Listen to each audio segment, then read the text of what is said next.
Buenos días y bienvenidos a este acto de la Facultad de Ciencias Experimentales, a una nueva edición de los Viernes Científicos.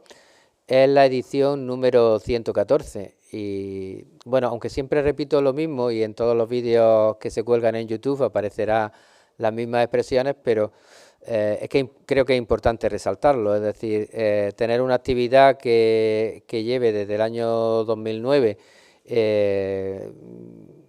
repitiéndose de forma periódica a un ritmo de 4 sesiones por cuatrimestre, pues me parece una cosa importante y que cubra todas las titulaciones que hasta ahora tenemos en la facultad.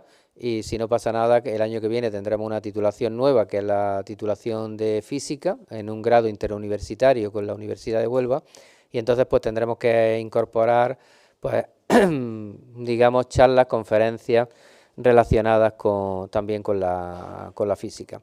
Creo que es de las actividades de divulgación con más tradición en nuestra universidad y espero que así podamos seguir manteniéndola. Y sin más, pues es un placer tener aquí a Anabel Forte, que además es compañera en la Comisión de Educación de la Real Sociedad Matemática Española y es profesora de Estadística de la Universidad de Valencia. Es un placer contar con ella, es una persona muy activa en redes sociales y para hacer una presentación más acorde al nivel de Anabel y más precisa, pues un compañero de estadística, el secretario de la facultad, Ignacio Martínez, pues la va a presentar con más detalle. Yo solo agradecerle que haya venido. Como me comentaba, venir de Valencia es una pequeña odisea, llegar hasta Almería. Hay que pasar por la capital del reino de España y luego llegar aquí, porque bueno, ya sabéis que todavía no existe el corredor mediterráneo y tendremos que esperar un poquito para que los viajes sean más cortos, con lo cual agradezco el esfuerzo de venir desde Valencia. Pues nada, Anabel, muchas gracias y ya le doy la palabra a Ignacio. Bien, buenas tardes. Es un verdadero honor presentar a la profesora Anabel Forte, profesora titular del Departamento de Estadística e Investigación Operativa de la Universidad de Valencia. La profesora Anabel Forte es una investigadora de reconocido prestigio, cuya carrera académica y científica se encuadra dentro de la estadística bayesiana. Problemas que desarrolló en su tesis doctoral, teniendo pues, como líneas fundamentales de investigación la cuantificación bayesiana de la incertidumbre en selección de modelos o los modelos jerárquicos bayesianos para datos correlados. Ha realizado estancias en diferentes universidades de Estados Unidos y de Reino Unido, colaborando con su grupo de investigación, lo que ha dado lugar a más de 40 trabajos de investigación en prestigiosas revistas científicas de alto impacto. Es miembro de sociedades de nivel internacional, como es la Sociedad Internacional de Análisis Bayesiano o la Sociedad Internacional de Biometría. A nivel nacional, miembro de la Sociedad Española de Biometría y de la Sociedad Española de Estadística e Investigación Operativa. Ha centrado también su interés en temas de igualdad. Es miembro de la Cátedra de Brecha Digital de Género de la Universidad de Valencia, para el estudio de las diferencias de género en la digitalización y en el uso de las tecnologías. Es partícipe en el proyecto Girls for STEM, con el objetivo de fomentar las vocaciones STEM en las mujeres. Es reconocida divulgadora científica de estadística. Colabora con distintos medios de comunicación, destacando el programa Raíz de 5, de Radio 5, de Radio Nacional de España, o su blog, conocido por todos, Bayesana, estadística por casi todas partes, con el que recibió el premio al mejor blog de divulgación científica en 2021. De especial interés tiene el proyecto que dirige StatOne, el imperio de los datos, con el que participa con ella la Universidad de Almería a partir del área de Estadística e Investigación Operativa. Para el que no lo conozcáis, es un proyecto que con un formato entretenido, divertido, innovador, da a conocer a los estudiantes de ESO y de bachillerato pues, distintas técnicas estadísticas. Es autora del libro de divulgación estadística Cómo sobrevivir en la incertidumbre, que de una forma sencilla nos muestra cómo se deben de interpretar correctamente datos, gráficos, porcentajes, probabilidades. En fin, son muchos los méritos que podría comentar de Anabel Forte, a la que le agradezco especialmente su participación en esta versión de los Viernes Científicos de la Facultad de Ciencias Experimentales. Y sin duda vamos a disfrutar todos con la conferencia titulada Estadística para entendernos. Muchas gracias.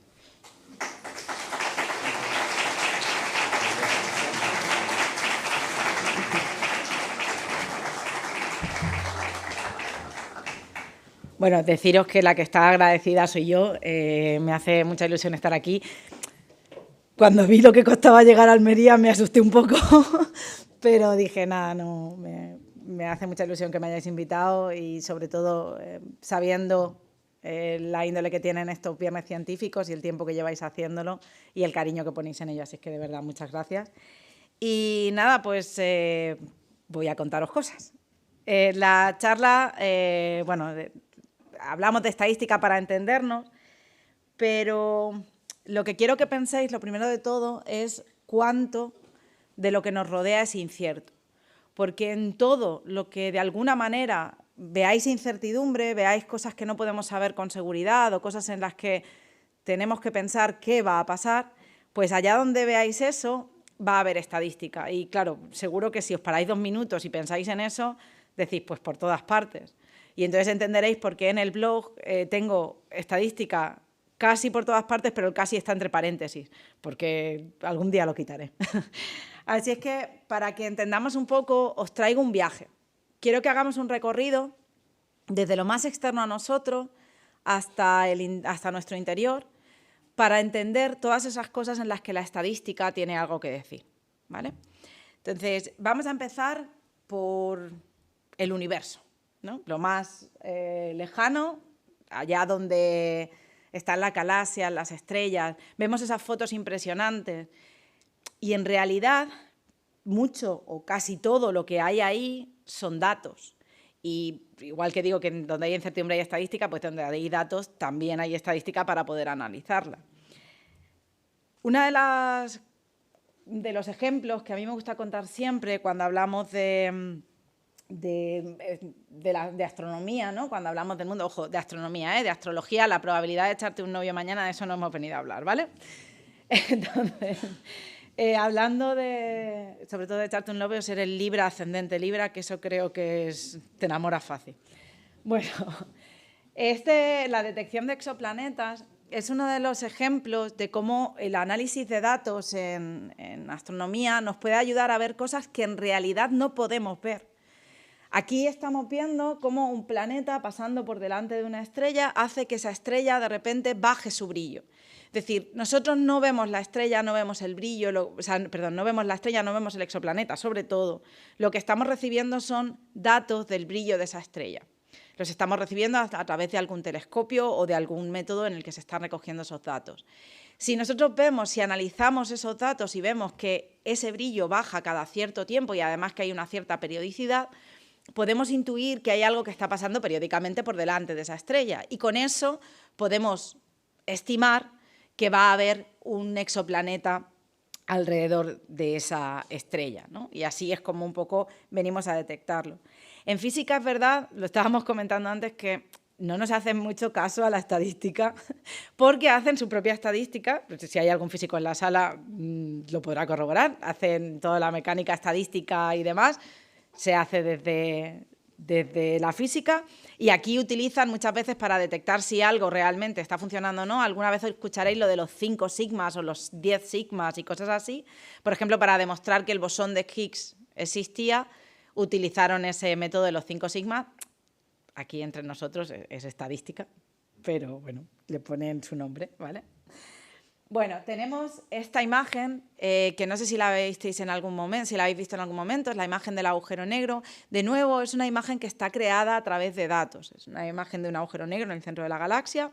Y os la traía no solo por el hecho de la imagen en sí misma, que es la que tenemos más allá, la que se ve más difuminada, sino por el hecho de que incluso de una imagen como aquella podemos mejorarla todavía más utilizando eso que ahora llamamos inteligencia artificial, pero que en el fondo no dejan de ser algoritmos que tienen mucho, si no todo, de estadística también, ¿vale? Es análisis de datos en el que limpiamos ruido y conseguimos hacer más nítida todavía una imagen como podemos ver ahí. Pero bueno, sigamos nuestro viaje y más allá de detectar qué es lo que pasa en el universo a través de la estadística, podemos entender qué pasa en nuestro planeta. Quería hablar un poco del premio Nobel, no de este año, sino del año anterior, de Suyuru Manabe, de Hasselmann y de Parisi. Era un premio Nobel que se daba a modelos complejos, era un premio Nobel en física, ¿vale? Y se le dio a pues eso, la comprensión de procesos complejos a través de modelos que en el fondo no dejan de ser modelos matemáticos.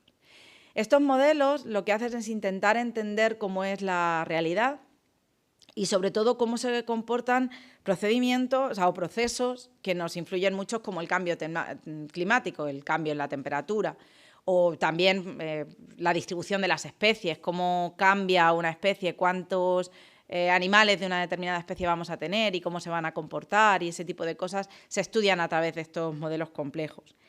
Gracias a estos modelos complejos hemos podido entender que el cambio climático que tenemos hoy en día no es fruto de la naturaleza como tal, sino que tiene un componente antropogénico, ¿no? El ser humano tiene mucho que decir en él. Estos dos gráficos que podéis ver aquí son del artículo que aparece arriba, en el que lo que vemos es que si se intenta hacer una modelización de cómo va a evolucionar el clima a partir de no considerar la acción humana, bueno, pues la modelización nos da las predicciones que aparecen en las líneas azules y digamos que el promedio de esas líneas o el suavizado de esas líneas sería la línea azul que tenemos en medio. La línea negra es la que son lo que observamos, lo que ha pasado realmente, lo que podemos ver. En esta segunda imagen, la línea roja y las líneas naranjas que tiene alrededor son las estimaciones de los modelos, considerando que sí que hay un efecto del ser humano, y podemos ver cómo es mucho más precisa en la predicción.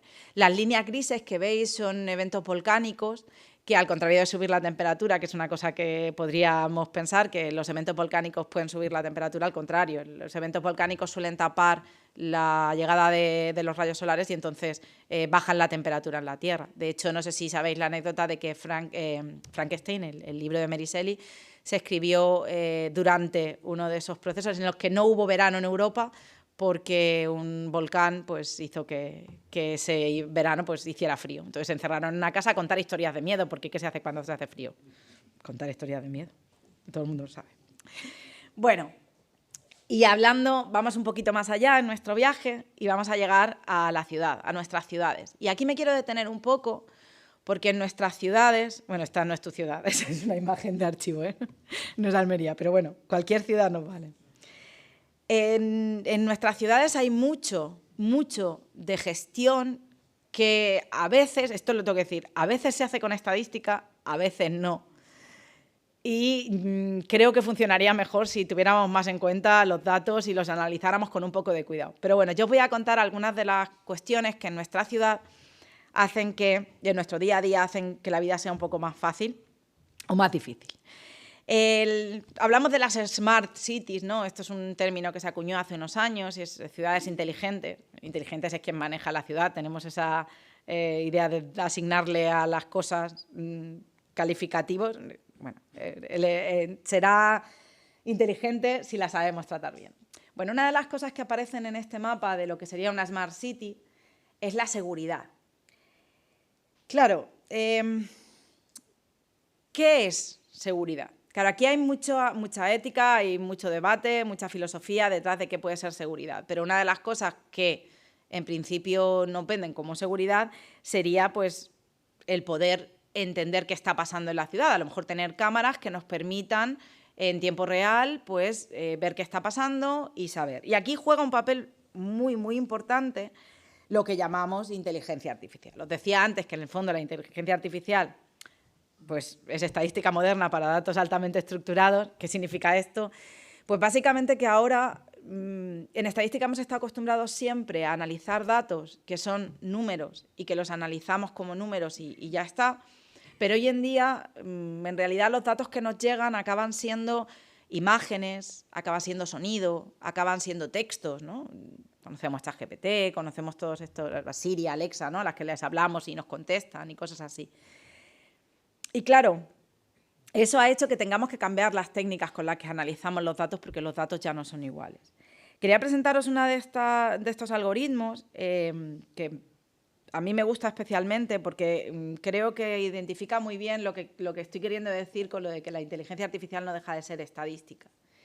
Es una imagen de una ciudad en tiempo real en la que YOLO, que es el acrónimo de You Only Look Once, solo miras una vez, te va diciendo, te va etiquetando lo que se puede ver en esa imagen, ¿vale? Y entonces, bueno, pues vamos viendo, hay personas, hay un bolso, ahora aparece un backpack, que es una mochila, tenemos sillas, ahora se confunde y ve un tren ahí arriba. Claro, no lo hace exacto. Eso es un poco a lo que me quiero referir. Cuando hablamos de inteligencia artificial parece que son algoritmos súper potentes donde tú metes mogollón de datos y te da una respuesta y te da una respuesta única.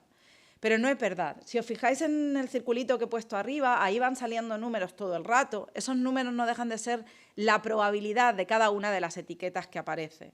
No hay una exactitud real en lo que una inteligencia artificial o un algoritmo de inteligencia artificial nos ofrece, sino que tiene incertidumbre detrás porque no deja de ser estadística muy avanzada, aprendiendo de datos y, por tanto, con cierta incertidumbre todavía, que lo que hace la estadística bien es exactamente eso, medir esa incertidumbre.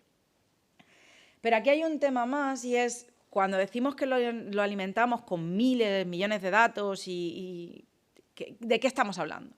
¿Con qué datos alimentamos la inteligencia artificial? Y entonces, pues quiero enseñaros algunos ejemplos para que entendamos qué es lo que nos puede pasar si no llevamos cuidado con los datos de lo que aprende ese algoritmo, que muchas veces son redes neuronales y cosas así, que lo que hacen es aprender matemáticamente a entender qué hay en una imagen, ¿vale? Entonces, bueno, fijaros esto, yo siempre le digo a Ujue, que es una investigadora en Bicolabs, que es una consultora tecnológica que tiene un laboratorio de investigación, siempre le digo que la llevo conmigo a todos los sitios porque me encanta contar este ejemplo. Si buscáis el artículo El automágico traje del emperador, que escribieron Ujue y Carlos, veréis más imágenes de este tipo, pero os cuento rápidamente de qué va. Se trata de una de estas inteligencias artificiales como YOLO, que lo que hace es coger la imagen y etiquetarla, ¿no? Y decir qué hay en esa imagen. Y tenemos una serie de etiquetas y aquí están cogidas, ellos cogieron de las etiquetas que habían las que tenían una probabilidad superior al 50%, ¿vale? Que esa imagen tenía una probabilidad mayor al 50% de tener eso en el interior, ¿vale? Entonces, vemos esto y vemos que hay un 97% de que sea una persona. Me encanta que también sea un 97% que sea humana. Estaría bien que fuera persona, pero no humana. Está female, es decir, en la tercera posición, con un 85%, ya aparece una referencia al género, ¿vale? Tenemos disfraz, cara, aparato, ropa. Vuelve a aparecer la palabra chica, ¿vale? Girl, con un 64,4%. Aparece limpieza, aparece enfermera y vuelve a aparecer otra vez la referencia al género, ¿vale? Aparece woman como siguiente. Bien, aquí el juego es muy sencillo. Vamos a cambiar la cara de esta chica por un chico, ¿vale? Nada más. Y vamos a volver a mirar las etiquetas. Ahora es más probable que sea persona humana. Un poquito, no mucho. Solo un 1%, pero es un poquito más probable. Tenemos que esperar hasta la quinta posición para que haga referencia al género, ¿vale? Aparece hombre con un 78,3% y en todas las etiquetas que tenían más de un 50% no vuelve a aparecer ninguna referencia al género en este caso. No aparece nada referente a la limpieza, no aparece nada referente a la enfermería y lo que sí aparecen son las palabras trabajador, worker, y estudiante. ¿Los estudiantes limpiáis más o...? Bueno, es una duda que me queda, ¿vale? Pero fijaros que tiene un claro sesgo de género y no hemos hecho nada en la imagen, nada más que ha identificado la categoría de género y una vez ha identificado esa categoría de género correlaciona con muchas otras categorías que aparecen, ¿vale? Claro, eso cuando estamos hablando de una imagen, identificar una imagen, incluso me podríais llegar a decir, bueno, pero es que no deja de ser un reflejo de las fotos que hay en Internet o de lo que es nuestra sociedad todavía. Y es verdad, no deja de ser un reflejo de eso. Pero claro, tú depende para qué vayas a utilizar esto, tienes que cambiar ese reflejo. Porque si, por ejemplo, hablamos de hacer algoritmos que lo que sea, no es predecir qué hay dentro de una imagen, sino predecir si vas a ser o no vas a ser un criminal, pues hombre, los sesgos que tenemos hoy en día no nos los podemos llevar a esa inteligencia artificial. No podemos seguir fomentando esos sesgos. O si, bueno, que por supuesto la mayoría de veces son sesgos racistas o clasistas en muchos casos, ¿vale? Esos datos, porque fijaros, a veces podemos decir, es que es verdad que hay más crímenes en determinados barrios. Ojo, hay más crímenes donde más crímenes se detectan y se detectan más crímenes donde más veces va la policía. Entonces, si ya hay un sesgo de dónde te envían o de dónde te llaman o de ese tipo de cosas, no vas a poder dejar de captar ese sesgo dentro de la inteligencia artificial, ¿vale? Y hablamos de eso, pero también hablamos de cosas como, por ejemplo, que de repente tú quieras subir una foto y por el hecho de ser asiático, pues te diga que abras los ojos. Que la foto no está bien, ¿vale? Bueno, entonces, la seguridad, evidentemente, en las ciudades puede estar controlada por esas inteligencias artificiales que son capaces, pues, de predecir el crimen o que pueden estar viendo en tiempo real qué pasa, pero hay que mirar la cuestión ética y entender un poco cuáles son los riesgos que corremos al hacer eso. Y sigamos en nuestra ciudad y hablemos de, bueno, de comercio, ¿no? ¿A quién no ha ido alguna vez al IKEA o al Leroy Merlin o al Decathlon o cualquier cosa de estas grandes superficies y al pasar por caja lo primero que te preguntan es el código postal? Claro, al final les interesa saber quién es quien va a comprar, de dónde van a comprar, quieren relacionar. No les interesas tú como persona, sino que les interesa un poco, pues, dónde voy a poner mi próxima tienda o dónde tengo que hacer más publicidad o menos publicidad, dependiendo de si vienen o no vienen, ¿no? Pero no solo se trata de eso, sino también de gestionar las empresas. Aquí, bueno, claro, vengo de Valencia, Mercadona se tenía que venir conmigo, pero además yo vivo en el pueblo donde nació Mercadona, al lado del primer Mercadona, entonces esto me pilla de cerca. Bueno, la cuestión es que Mercadona ha ido cambiando a lo largo del tiempo cuáles son los sistemas de control de stock y cómo van a hacer los pedidos, y tienen aplicaciones en las que se predice cuál va a ser la cantidad, por ejemplo, sobre todo en productos perecederos como el pescado y demás, pues tiene sistemas para cuánto pescado tengo que pedir para que no se pudra en los sitios. Y ahí también tiene mucho que decir la estadística, ¿no? Bueno, aquí hay un poco de... Se veía que si había pocos artículos en el inventario, quienes tenían que comprarlos pues experimentaban el cliente, digamos, experimentaba cierta sensación de urgencia a comprarlo y se compraba más de ese producto. Entonces, analizar el comportamiento de los clientes, de las personas que van a comprar al supermercado también es interesante para saber cuáles son nuestra manera de comportarnos. Al final, se pueden sacar patrones de todo lo que hacemos, eso tenerlo en cuenta. Vale, y seguimos. Hablamos ahora de la sociedad. Bueno, no dejamos de vivir en una sociedad y esos patrones que digo de comportamiento están ahí. Además, dejamos una cantidad de datos en Internet brutal. Esto es un cuadro de qué pasa. Este es de hace 2 años, porque el del año pasado todavía no lo había encontrado, pero porque se hace el resumen a final de año, ¿no? Un poco de qué se hace en Internet en un minuto. Y ahí tenéis cosas como, por ejemplo, que en un minuto gastamos en Amazon la frionera de 283.000 millones de euros. ¿Vale? Es una barbaridad, eso en un minuto, ¿vale? Hay cosas como las búsquedas en Google, que hay como 5,7 millones de búsquedas, o, ¿dónde estaba? Instagram. Bueno, TikTok se suben 167 millones de vídeos en un minuto, ¿vale? Para que veáis, bueno, al final, en realidad esto no deja de ser el flujo de estar en las redes sociales, pero todo esto genera datos continuamente. Datos que pueden servir, y aquí traigo 2 ejemplos que me gusta llevar siempre conmigo, pueden servir desde para agruparte en un cierto ámbito social o para predecir cuál va a ser tu comportamiento si te echas novio o novia. Os explico. En el gráfico de allá tenemos son datos de Twitter, de correlaciones en Twitter, ¿vale? De gente que estaba hablando de un determinado tema concreto, ¿vale? Estaban siguiendo un hashtag que hablaba de un tema de educación, ¿vale? Bueno, pues a través de las relaciones que estaban habiendo entre esos tweets, entre esos mensajes, se hizo ese gráfico sin color, ¿vale? O sea, pensad en ese gráfico sin ponerle color. Y se ve que hay como 3 grupos más diferenciados, ¿vale? El que estaría arriba a la derecha, bueno, a la derecha, a la izquierda, da igual, soy disléxica, no me hagáis caso. Tenéis otro aquí un poco en ese lateral y otro aquí abajo, ¿vale? Tenemos como 3 partes distintas. Y después se pintó. Se pintó siguiendo el color de determinadas sociedades científicas que estaban participando, es decir, a quién pertenecía a qué sociedad científica, ¿vale? Esto es un experimento que hicimos, que conocíamos a la gente, digamos, y entonces tú la pintas. ¿Y qué ves? Pues que el color se corresponde casi a la perfección con los clústeres que había hecho, con los grupos que había hecho el algoritmo, el método de clusterización con esos datos, con esas correlaciones. Es decir, solo con los datos somos capaces de agrupar a las personas con qué grupos se relacionan. Y eso pueden ser bueno o no tan bueno, depende para qué quieran usar esos datos. La otra, que es simplemente divertida, pero tiene su aquel, es en Facebook. Ya sé que muchos ya no usáis Facebook, pero en Facebook hay un botoncito donde puedes decir estoy en una relación, ¿vale?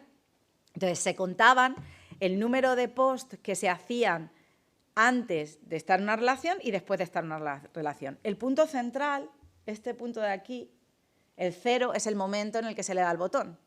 Entonces podemos observar un comportamiento bastante común, que es que la gente habla mucho cuando está ligando o cuando está a punto de echarse pareja y de repente, el día que le da el botón, pues por lo que sea, tiene otras cosas más interesantes que hacer y empiezan a bajar el número de posts. De hecho, los primeros días yo creo que dejan de hablar, pero bueno, ese es el punto. Lo que pasa es que es verdad que, hablando de sociedad, nuestra sociedad se rige mucho por estas redes sociales y cada vez más hay más influencias de quienes están en esas redes sociales, de quienes nos hablan en esas redes sociales y, bueno, se amplifican cosas que no son nuevas, como que nos la intentan colar y muchas veces nos la intentan colar desde la prensa y lo que me entristece más es que nos la intentan colar vestido de datos y de estadística. Entonces traigo algunos ejemplos para que estemos alerta también cuando veamos estas cosas. Bueno, esto es un gráfico que se hizo viral en su momento y que seguro que algunos habéis visto ya. Es un gráfico de la bajada del paro, ¿vale? ¿Bajó mucho o poco? Entre febrero y agosto. Así viendo, si solo miramos la gráfica, si somos de los que decimos yo es que soy de letras y los números no los miro, pues ha bajado un montón. Pero claro, si lo dibujamos así, son los mismos datos. Pues ya no parece que haya bajado tanto. Claro, aquí yo siempre me gusta hacer la reflexión sobre 2 cosas. La primera es en la falta de ejes. En aquella gráfica, en la gráfica que se mostró en televisión, es una gráfica muy visual, pero no tiene ejes en los que podamos comparar cuál es la escala y cuáles son los valores que estamos poniendo, ¿no? Entonces es importante que cualquier gráfico tenga ejes para poder mirar, para poder saber qué estamos viendo. El segundo sí tiene esos ejes, pero es verdad que estamos empezando en 0 el eje de las Is, ¿vale? Estamos empezándolo en 0. Y claro, si yo os pregunto, ¿el paro 0 existe? Claro, el paro 0 igual no existe, entonces pensar en paro 0 no tiene sentido. Entonces hay que acortar el eje o hay que saber que esto es una cosa muy importante en estadística y a mí es una de las cosas que me parecen más bonitas. Cuando tú te planteas trabajar en un tema, el que sea, tienes que saber un poco de ese tema. Entonces tienes que saber dónde empieza el eje o preguntarle a un experto o a una experta dónde tendría que empezar ese eje. Luego hay cosas que ya no son cuestión de ejes, sino...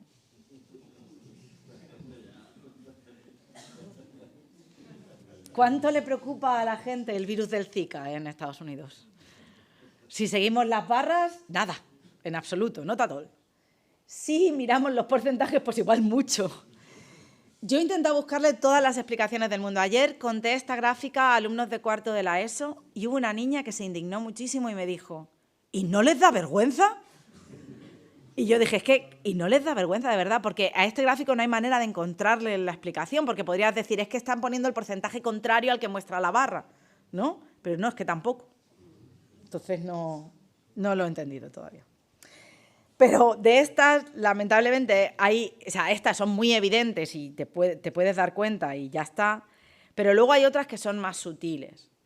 Si hablamos, bueno, esto es de la nave del, no se llama la nave del misterio ya, no sé cómo se llama, el programa nuevo de Kir Jiménez, ¿Cuarto Milenio? Horizonte. Bueno, pues esta es de Horizonte, en el que estaban contando que la temperatura media en España no había cambiado en los últimos 60 años, ¿vale? ¿Vale? La temperatura media no ha cambiado. Si yo veo las barras, cada una de esas barras es la temperatura media anual en uno de los años, ¿vale? Desde 1961 hasta 2021. Y, bueno, sí es verdad que puede parecer, o sea, puede dar la sensación de que son todas bastante parecidas de altura. Pero vuelvo a hacer la misma reflexión que hacía antes.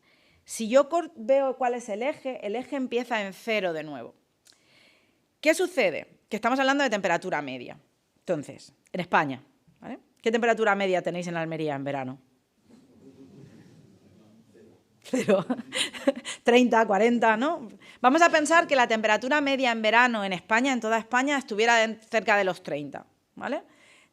En invierno tendría que compensar, para que la media total anual sea 0, en invierno habría que compensar, menos 30. Si igual nos movemos a la Antártida y no nos hemos enterado. Entonces, no tiene sentido la longitud de las barras, no tiene sentido que esas barras empiecen en 0, ¿no? Entonces, bueno, pues mejor hacemos otro gráfico. Hacemos un diagrama de líneas donde primero el eje está donde toca y luego nos guardamos las barras para los que hay que utilizar las barras, que son para los porcentajes, que ahí sí que hay que empezar en 0 siempre, y luego os enseñaré un ejemplo. Ahí hay que empezar en 0 y ser consciente de lo que estamos poniendo. Pero aquí, mejor, nos guardamos las barras para otra cosa y dejamos un diagrama de líneas donde sí que vemos esa ligera tendencia creciente, ¿vale? Y además vemos un aumento en la variabilidad. Luego ya hay cosas donde no sabes si ha sido una cuestión de despiste, porque todo el mundo sabe que 25% es 3 de 10, ¿no? Los estadísticos, o sea, los matemáticos de la sala. Yo sé que los matemáticos, cuando nos da mucha rabia que nos digan eso de haz tú las cuentas que eres matemático, porque no siempre sabemos de cuentas, pero... Bueno, además este gráfico tiene otra cosa y es que hablan de la población. El concepto de población y muestra, si habéis visto asignaturas de estadística, el concepto de población y muestra tiene un sentido muy claro y cuando te dicen la población, pues, ¿qué población?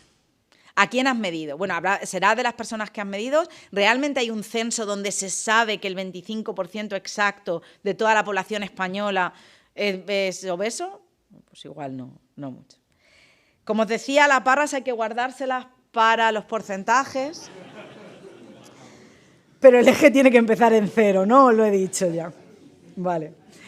Bueno, esta es muy burda, en realidad. Es una cosa... Y te pueden alegar que no está mal, porque simplemente han puesto el comienzo del eje en un 49% y ya está. Pero... al fin y al cabo tú te das cuenta. Una de las cosas que también me gusta comentar de esta gráfica es que fijaros que es en 3 dimensiones, supuestamente en 3 dimensiones, tiene esa profundidad. Los gráficos en 3 dimensiones nos engañan muchísimo. ¿Por qué? Porque el ojo humano no está acostumbrado a ver 3 dimensiones cuando están plasmadas en 2 dimensiones. Somos perfectos, nuestro ojo es perfecto para ver 3 dimensiones en 3 dimensiones, pero no para cuando las vemos en un papel. Entonces, parece que las barras sean todavía más largas. Pero bueno, la cosa es que es cierto que aquí se ve muy burdamente la manipulación. Pero si yo te expongo en un debate, te saco un cartel así y te digo, con mi gobierno, el gasto ha sido creciente durante todo el tiempo, tú lo miras y lo ves clarísimo. Esto yo lo llamo un gráfico en escalera, puedes subir por las barras perfectamente. Pero si miramos las 3 penúltimas, vemos 184.293 millones, la siguiente es 183.443 millones. Pero es que la siguiente tampoco podría ser más alta que la primera de las 3, ¿vale?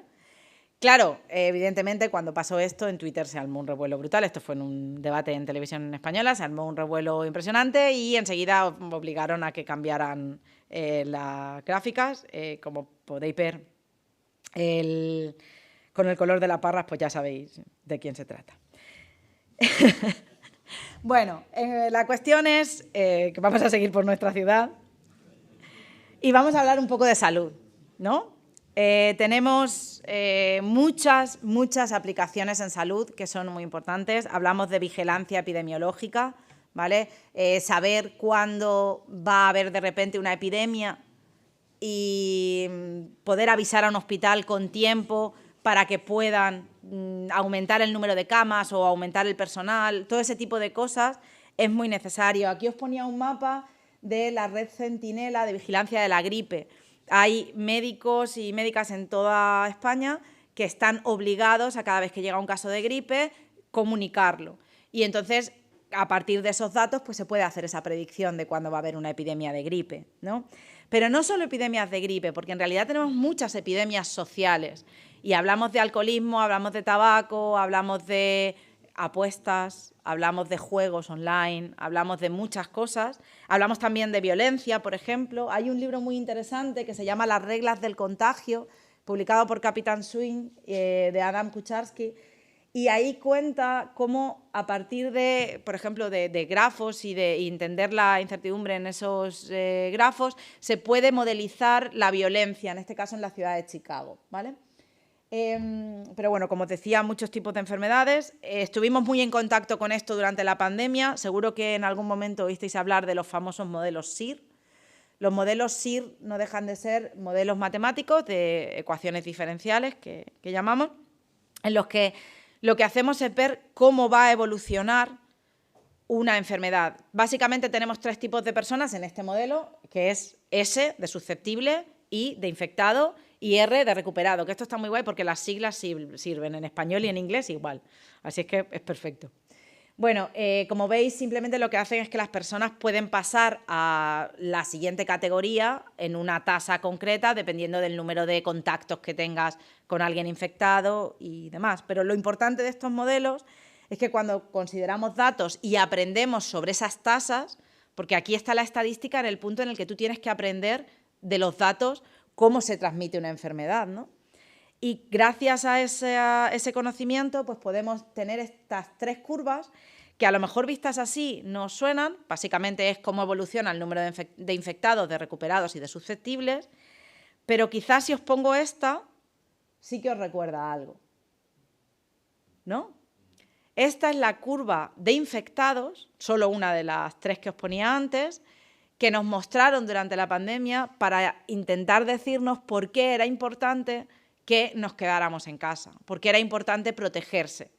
Claro, ¿qué es lo que vemos aquí? Lo que se quería era aplanar la curva, se decía un montón de veces eso de aplanar la curva. Aplanar la curva no dejaba de ser que sabíamos cómo eran los parámetros de ese modelo SIR a partir de los datos de ese momento y lo que queríamos era que cambiaran esos parámetros y para cambiar esos parámetros pues teníamos que hacer medidas intervencionistas como el quedarnos en casa. Y bueno, para ir acabando ya con nuestra ciudad, pues hablamos de movilidad también y hablamos de movilidad y quién no usa Google para ir a un sitio o a otro. Este es uno de los problemas más difíciles, ¿no? El encontrar las mejores rutas, sobre todo cuando pones muchas paradas en medio y estas cosas. Eso los que trabajan en transporte lo saben muy bien. Tu distribuidor de Globo o tu distribuidor de Amazon o distribuidora lo sabe también muy bien. Pero no sé si os habéis percatado una cosa que ha pasado ahora en Google, que a mí me gusta mucho, que es que el tiempo, cuando te predice el tiempo que vas a tardar en llegar a un sitio o te dice la hora de llegada, no sé si os habéis dado cuenta que ahora cambia de color. Puede estar en rojo, en verde o en amarillo. Pues lo que nos está diciendo es con qué probabilidad te está dando ese resultado. Si el resultado está en verde es que hay poco tráfico o hay pocas condiciones que puedan alterar el resultado y entonces es un resultado muy probable. Es decir, esa hora es casi con seguridad la hora a la que vas a llegar. Si te lo da en rojo, no tienes ni idea. No te fíes porque te ha dicho esa hora como te podría haber dicho 2 más tarde. Bueno, como veis, en las ciudades nos ayudan mucho, pero vamos a dar ya el siguiente salto para ir terminando y vamos a entrar un poco en nuestro mundo, ¿no? En nosotros y sobre todo en nuestra salud. Hay muchas cosas en las que nos ayuda, pero incluso desde antes de nacer. Cuando hay una ecografía, ya en la ecografía se miden parámetros que se comparan con los parámetros que se han medido a lo largo del tiempo, con las bases de datos que existen y se puede decir si ese bebé está dentro de un crecimiento sano o no, o hay que llevar un poco de cuidado. Y nada más nacer, en el momento nos miran, lo primero que nos asignan, ¿qué creéis que es? ¿El sexo? Esa está para otra charla, pero esa ya la dejamos. Lo primero nos sexan, como a los pollos. Lo siguiente, creeríamos que es el peso, pero antes del peso nos hacen un test, el test de Apgar.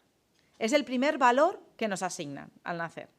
El test de Apgar, que aparece en la cartilla cuando te dan al bebé y te dan todos los datos del nacimiento, te lo pone, nos dice básicamente cuál es el estado de salud del bebé al nacer, ¿vale?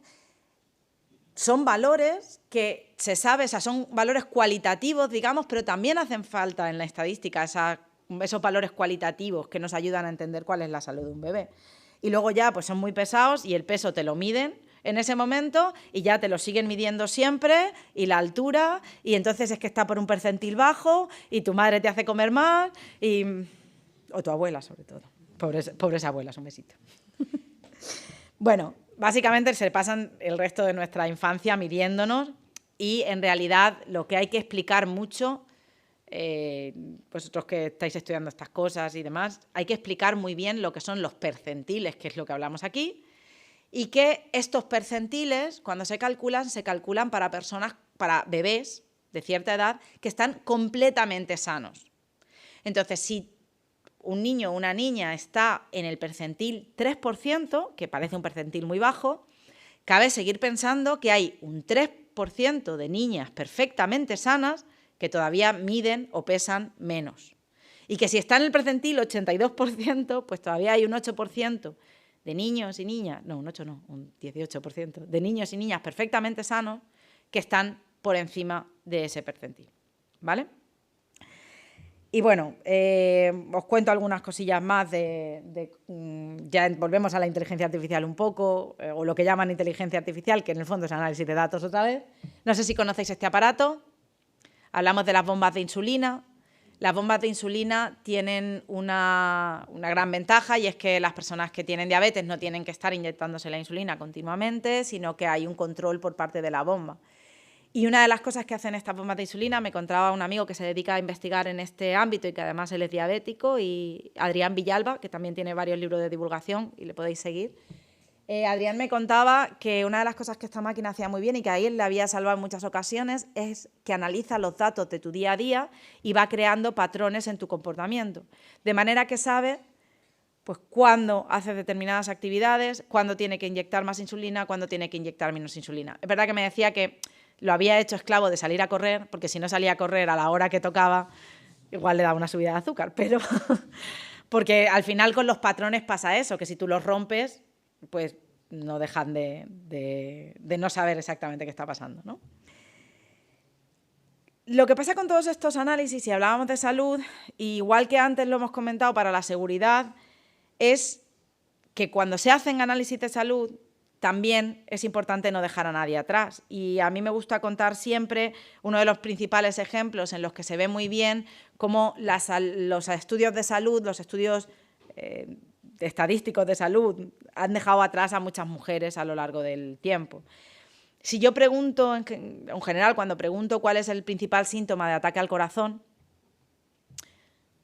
¿qué contestáis? A ver, en principio, lo más conocido es el dolor en el brazo izquierdo. Es como el más común de los síntomas, ¿no? El que te cuentan alguna vez que si tienes dolor en el brazo izquierdo.